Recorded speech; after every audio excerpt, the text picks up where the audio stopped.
Taniqli futbol yulduzi Abduqodir Husanov haqida shoshilinch muhim tezkor xabar. Assalomu alaykum hurmatli tomoshabin do'stlar, kanalimizga xush kelibsiz. Angliya Premyer Ligasining 24-turi Londondagi katta to'qnashuvlardan biri bilan yodda qoldi. Tottenham o'z maydonida chempionlik poygasidagi asosiy da'vogarlardan biri Manchester Cityni mag'lubiyatga uchratmadi. Gvardiola jamoasi birinchi bo'limda ishni juda yopiq qilib qo'ygandek edi, ammo ikkinchi taymda maydonga butunlay boshqa Tottenham ko'rindi. Uchrashuvning birinchi yarmida shaharliklar 2 to'p farqi bilan oldinga chiqib oldi. Raqibga bosim, tez o'tishlar, hujumdagi aniqlik hammasi joyida edi, lekin tanaffusdan keyin Tottenham yulduzi Dominik Solanke o'yinga umuman boshqa ritm olib kirdi. U 2 bor darvozani topib hisobni 2-2 ga keltirdi va City g'alabasi qo'ldan chiqdi. Eng ko'p gap so'z aynan Solankening birinchi goli atrofida aylanyapti.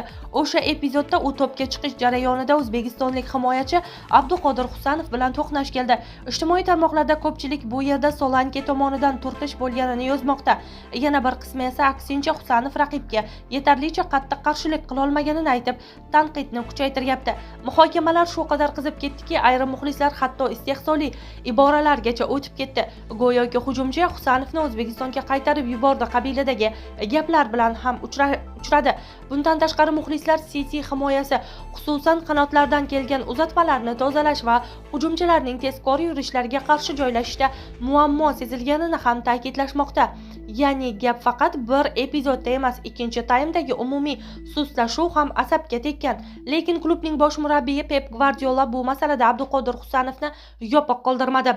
U tanqidni to'g'ridan to'g'ri hakam qaroriga burdi va birinchi gol urilgan holatda Solanke tomonidan ochiq faul bo'lganini ta'kidladi.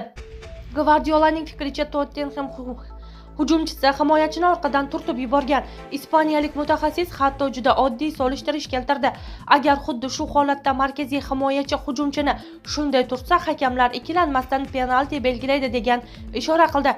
Agar bu markaziy himoyachi va hujumchi o'rtasidagi vaziyat bo'lsa, bu penalti, to'g'rimi? Kontakt bor edi, bunga o'zingiz ham guvoh bo'ldingiz, dedi Gvardiola. U shu epizoddan keyin jamoada ruhiy emotsional sinish yuz berganini ham yashirmadi. Murabbiyning aytishicha, Angliya futbolida ayniqsa shunday o'yinlarda bir bahsli qarordan keyin nazoratni qayta qo'lga olish juda qiyin. Tottenham foydasiga hisoblangan birinchi goldan keyin jamoada emotsional muammo yuzaga keldi.